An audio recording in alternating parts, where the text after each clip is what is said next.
Hello students, আজকে তোমাদের জন্য ক্লাস 9-এর প্রশ্নবিচিত্রা 2024-এর ফিজিক্যাল সায়েন্সের মডেল কোশ্চেন পেপার 7 আলোচনা করছি। এটা ফণীন্দ্র দেব ইনস্টিটিউশনের কোশ্চেন। চলো দেখে নাও। প্রথমে গ্রুপ এ একের দাগ, সঠিক উত্তর নির্বাচন করো। এখানে তোমাদের 8টা এমসিকিউ করতে হচ্ছে। একের কোশ্চেন, 1 অ্যাংস্ট্রম সমান এক্স মিটার হলে এক্স এর মান কত? দেখো এটা 10⁻10 মিটার হবে, অর্থাৎ সি এর উত্তরটা সঠিক হবে। খেয়াল রাখবে এর মাথায় 0, সেক্ষেত্রে 10-এর মাথায় 0 থাকবে, এরকম কিছু একটা মনে রাখবে। একটি এককবিহীন ভৌত রাশি হলো, হতে হবে কোনটা? আপেক্ষিক গুরুত্ব, অর্থাৎ ডি এর উত্তরটা। 3-এর কোশ্চেন, ক্ষমতার মাত্রীয় সংকেত। দেখো ক্ষমতা মানে হচ্ছে কি হবে? কার্যবাহী সময়। চলো একটু দেখে নেব।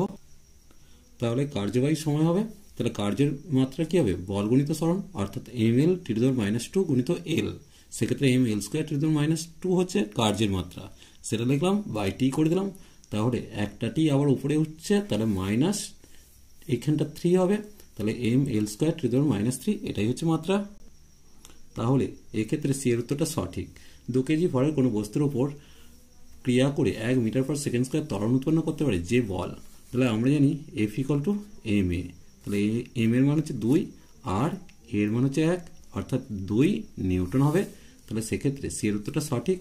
1 নিউটন সমান কত ডাইন? 10⁵ ডাইন, অর্থাৎ বি এর উত্তরটা সঠিক। আলফা কণা বিচ্ছুরণ পরীক্ষার দ্বারা আবিষ্কৃত হয়েছে নিউট্রন, অর্থাৎ সি এর উত্তরটা সঠিক। এরপর দেখো কি দিয়েছে, পৃথিবীর বয়স নির্ণয় করতে কোন মৌলটি ব্যবহৃত হয়? হতে হবে কার্বন 614। এরপর ফসফরাস 1531, মৌলটির ইলেকট্রন বিন্যাস হলো। দেখো 15টা কি হচ্ছে? পরমাণু ক্রমাঙ্ক, তাহলে এটাই হচ্ছে ইলেকট্রন সংখ্যা। তাহলে 2 8 কত হবে? 5 হবে। তাহলে সেক্ষেত্রে ডি এর উত্তরটা সঠিক হবে। এরপর দেখো গ্রুপ বিটা আমরা দেখে নেব। শূন্যস্থান পূরণ করতে বলেছে। প্রথমেই বস্তুর ওজন পরিমাপ করা হয় স্প্রিং তুলা যন্ত্রের সাহায্যে, তাহলে এই জায়গাটা স্প্রিং তুলা তোমরা লিখবে, স্প্রিং তুলা যন্ত্র। এরপর দেখো 2-এরটা, পরমাণুর কেন্দ্রকের ব্যাস কোন এককে মাপা হয়? উত্তর হবে ফার্মি বা ফেমটোমিটারও লিখতে পারো। এরপর দেখো একটি ইলেকট্রনের এসআই এককে আধান কত? উত্তর হবে -1.6 × 10⁻19 কুলম্ব। নিষ্ক্রিয় মৌলগুলির শেষ কক্ষপথে সাধারণত কতগুলি ইলেকট্রন থাকে? দেখো কক্ষপথে অষ্টক পূর্তি হিসেবে 8টি ইলেকট্রন থাকে। এরপর দেখো Al3+ অথবা H2- আয়নের ইলেকট্রন বিন্যাস লিখতে বলেছে। দেখো Al3+ দিয়েছে, অ্যালুমিনিয়ামের সাধারণত ইলেকট্রন হচ্ছে 13টা থাকে, তার থেকে 3টে ইলেকট্রন অপসারিত হিসেবে বর্জিত হয়েছে, তাই 3 বিয়োগ করে 10টা ইলেকট্রন পেলাম। তাহলে কে কক্ষে 2টো, এল কক্ষে 8টা থাকবে। এবার দেখো সালফারের 16টা ইলেকট্রন থাকে, যেহেতু 2- আছে তাই 2টো ইলেকট্রন গ্রহণ হয়েছে, তাহলে 18টা ইলেকট্রন হলো। কে কক্ষে 2টো, এল কক্ষে 8টা, এম কক্ষে 8টা থাকবে। নিউটনের কোন গতিসূত্র থেকে বলের পরিমাপ করা হয়? উত্তর হবে দ্বিতীয় গতিসূত্র থেকে। তাহলে এই জায়গাটা আমরা দ্বিতীয় গতিসূত্র লিখে দিলাম।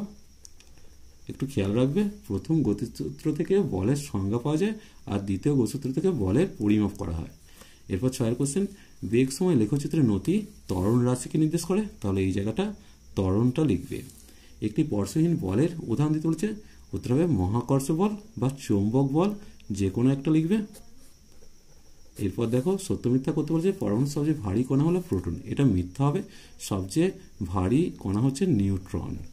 সব থেকে ভারী হচ্ছে নিউট্রন, তার থেকে হালকা হচ্ছে প্রোটন, তার থেকে হালকা হচ্ছে ইলেকট্রন। তাহলে ইলেকট্রন হচ্ছে সব থেকে হালকা পরমাণু, হালকা কণা। চলো এরপর দেখো এক্ষেত্রে 3-এর দাগের কোশ্চেনগুলো তোমরা একটু চোখ বুলিয়ে নাও। এখানে যদি কোনো সমস্যা থাকে অবশ্যই আমাকে কমেন্ট সেকশনে জানাবে।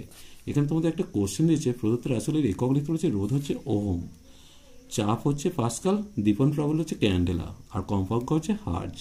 এরপর দেখো একটি গাড়ি স্থির অবস্থা থেকে এত সমতরণে চলতে শুরু করলো, 10 সেকেন্ড পরে গাড়িটি কত দূরত্ব যাবে? দেখো সেক্ষেত্রে আমরা জানি কি AC = ½ AT²। তাহলে এর মানটা কত দিয়েছে? 5, আর টি এর মানটা দিয়েছে কত দিয়েছে? এখানে হাফ বসবে, গুণিত 5 গুণিত 10-এর স্কোয়ার, মানে 10 গুণিত 10, 2 দিয়ে 10 কেটে 5 করলাম, 5 × 5 = 25, মানে 250 মিটার যাবে। তাহলে এই জায়গায় 250 মিটার উত্তর হবে। এরপর দেখো কার্বন 613, নাইট্রোজেন 714, কার্বন 614, এর মধ্যে কোনটি আইসোবার? আইসোবার মানে ভর সংখ্যা সমান হবে, তাহলে আইসোবার হবে নাইট্রোজেন 714-র সাথে কার্বন 614, এটা হচ্ছে পরস্পর আইসোবার। আর আইসোটোন হচ্ছে, দেখো এখানে 7টা নিউট্রন আছে, এখানেও 7টা নিউট্রন, এখানে 8টা নিউট্রন আছে, তাহলে এই দুটো 7টা করে নিউট্রন, তাই এরা পরস্পরের আইসোটোন, অর্থাৎ কার্বন 6-13 আর একটা হচ্ছে নাইট্রোজেন 7-14, এরা পরস্পরের আইসোটোন। এরপর দেখো বাকি কোশ্চেনগুলো, তোমাদের যদি কোনো সমস্যা থাকে অবশ্যই কমেন্ট সেকশনে জানাবে। আজ এই পর্যন্তই, নেক্সট ভিডিও নিয়ে খুব তাড়াতাড়ি হাজির হবো। ভিডিওটি ভালো লাগলে লাইক শেয়ার কমেন্ট করো, পারলে চ্যানেলটিকে সাবস্ক্রাইব করে নিও। চলো টাটা, বাই।